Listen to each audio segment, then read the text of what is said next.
Analysis करेंगे कि bank Nifty के कंपोनेंट हम लोगों को क्या इंडिकेट कर रहे हैं और उसके हिसाब से कल के दिन कौन से ऑप्शन में बेस्ट ट्रेडिंग अपॉर्चुनिटी आएगा और उसके पीछे का कंप्लीट लॉजिक क्या है। तो सबसे पहले स्टार्ट करते हैं बैंक निफ्टी का एनालिसिस।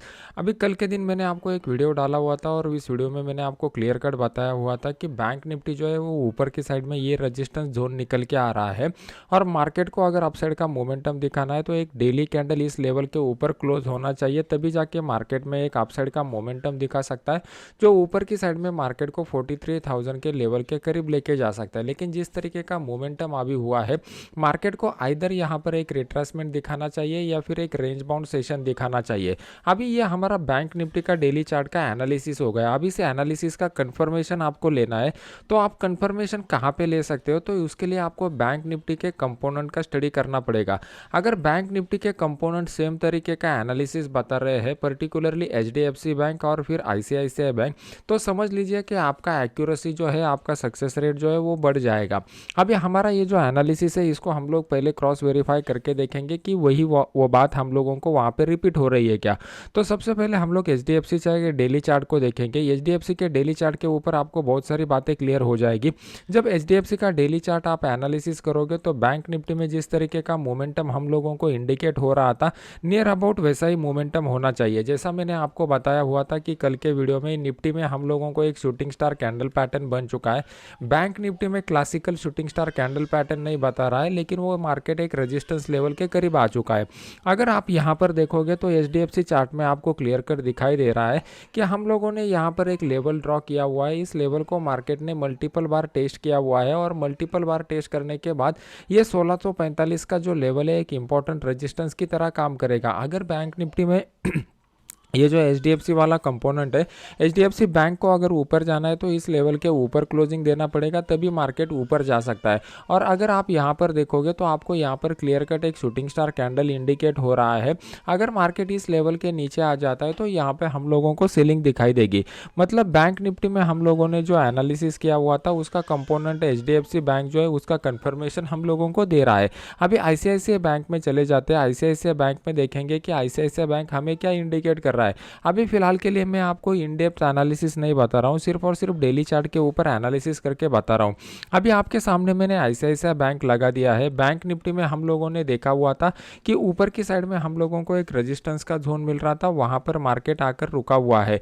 तो यहाँ पर अगर आप देखोगे तो सेम उसी तरीके से जैसे एचडीएफसी बैंक में हुआ था, बैंक निफ्टी में हुआ था, एक रेजिस्टेंस का जोन मार्केट ने बनाया हुआ है और मार्केट यहाँ पर आकर रुक चुका है। मार्केट में यहाँ पे दो पॉसिबिलिटी है, एक तो मार्केट यहाँ से एक रिट्रेसमेंट दिखा सकता है या फिर रेंज बाउंड जा सकता है। मार्केट को ऊपर जाना है तो यहाँ पे कंसोलिडेट करके ब्रेकआउट देगा, एक डेली कैंडल यहाँ पे क्लोज करेगा, तभी ये अपसाइड का मोमेंटम पॉसिबल है, जो मार्केट को 883 से लेके डायरेक्टली 200 910 तक मार्केट ऊपर की साइड में लेके जा सकता है। लेकिन ये कब पॉसिबल है कि मार्केट को यहाँ पे प्राइस का करेक्शन भी दिखाना चाहिए, टाइम का करेक्शन भी दिखाना चाहिए। मतलब 3-4 दिन मिनिमम यहाँ पे मार्केट को सस्टेन होना चाहिए, फिर ही उसके बाद ये हम लोगों को यहाँ पे अपसाइड का मोमेंटम देखने को मिल सकता है। तो अभी बैंक निफ्टी के कंपोनेंट भी हम लोगों को वही इंडिकेट कर रहे हैं जो हम लोगों को बैंक निफ्टी का चार्ट इंडिकेट कर रहा है।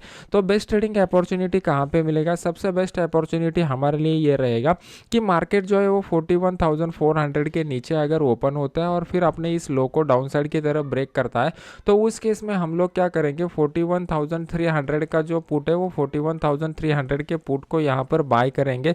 इसका जो स्टॉप लॉस हमारे लिए निकल के आएगा वो 60 से 70 पॉइंट का निकल के आएगा और 41,000 तक का टारगेट हम लोग यहाँ पे एक्सपेक्ट कर सकते हैं।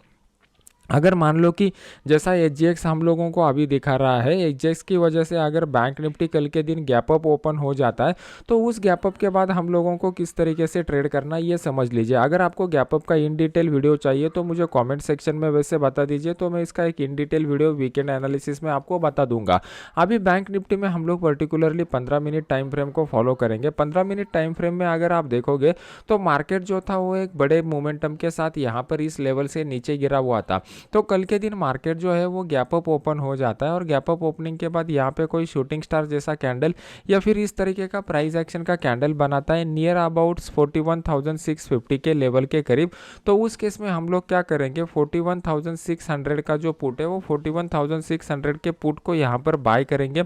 उसका स्टॉप लॉस जो निकल के आएगा यहाँ पे जो भी कुछ स्विंग हाई बनेगा हम लोग उसके स्टॉप लॉस की तरह यूज करेंगे। ये हम लोग किस लिए कर रहे हैं, क्योंकि बैंक निफ्टी के जो कंपोनेंट है वो बैंक निफ्टी के कंपोनेंट हम लोगों को इस तरीके का सेम इंडिकेशन दे रहे हैं, तो इसकी वजह से हमारा यहाँ पे सक्सेस रेट बढ़ रहा है, इसलिए हम लोग ये एनालिसिस कर रहे हैं। अभी मैं आपको एक कंसेप्ट बताता हूँ, बैंक निफ्टी और निफ्टी के चार्ट को भी आप कंबाइन कर सकते हो। इसमें जो सिंकिंग वाला कंसेप्ट है वो बहुत बढ़िया तरीके से काम करता हूँ। मैं बड़े क्वांटिटी में जब भी ट्रेड करना चाहता हूँ तो मैं पर्टिकुलरली इसको कंसिडर करता हूँ। मान लो कि बैंक निफ्टी में हम लोगों को एक ट्रेंड लाइन मिल गया और इस ट्रेंड लाइन का हम लोगों को ब्रेकआउट मिल रहा है, तो बैंक निफ्टी के चार्ट में अगर हम लोगों को ब्रेकआउट मिलता है तो सेम टाइम के ऊपर मैं निफ्टी के चार्ट को देखता हूँ। अगर निफ्टी के चार्ट में भी मुझे वहाँ पे सेलिंग का अपॉर्चुनिटी दिखाई दे रहा है तो बैंक निफ्टी में हम लोग क्वांटिटी इंक्रीज कर सकते हैं और यहाँ पर ट्रेड कर सकते हैं, क्योंकि जब बैंक निफ्टी और निफ्टी दोनों एक ही डायरेक्शन इंडिकेट करते हैं तो वहाँ पे हमारा सक्सेस रेट ऑटोमेटिकली बढ़ जाता है और ऑटोमेटिकली हमारा रिस्क रिवॉर्ड रेशो भी बढ़ जाता है। अगर ये वीडियो आपको अच्छा लग रहा है तो इसको लाइक कीजिए और अपने यूट्यूब चैनल को सब्सक्राइब करके बेल आइकॉन का बटन दबा दीजिए। अभी यहाँ पर इस तरीके का एनालिसिस आपको कैसे करना है इसको समझने की कोशिश करते हैं। सबसे पहले हम लोग क्या करेंगे, बैंक निफ्टी का मल्टी टाइम फ्रेम एनालिसिस करेंगे। मल्टी टाइम फ्रेम में पर्टिकुलरली मैं आपको रिकमेंड करूंगा कि इनिशियली आप दो ही टाइम फ्रेम को फॉलो कीजिए, एक डेली का और एक 5 मिनट का। जब आपका स्टडी थोड़ा एडवांस हो जाएगा, आपको 1 से 2 साल का एक्सपीरियंस हो जाएगा, तो फिर आप लोग 3 टाइम फ्रेम को फॉलो कर सकते हो, लेकिन इनिशियली आपको सिर्फ और सिर्फ 2 टाइम फ्रेम को फॉलो करना है। सेम तरीके से आपको क्या करना है, निफ्टी का भी मल्टी टाइम फ्रेम एनालिसिस करना है। जब निफ्टी का मल्टी टाइम फ्रेम एनालिसिस करोगे तो उसमें इनिशियली भी आपको सेम डेली और 5 मिनट के चार्ट को ही फॉलो करना है।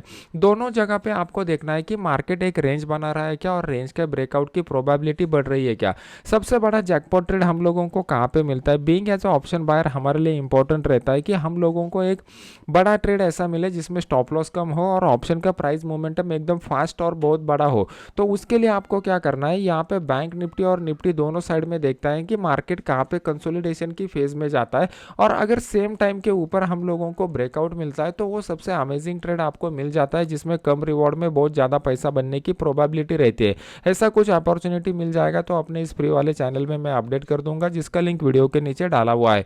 तो मिलते हैं नेक्स्ट एजुकेशनल वीडियो में। Thank you very much.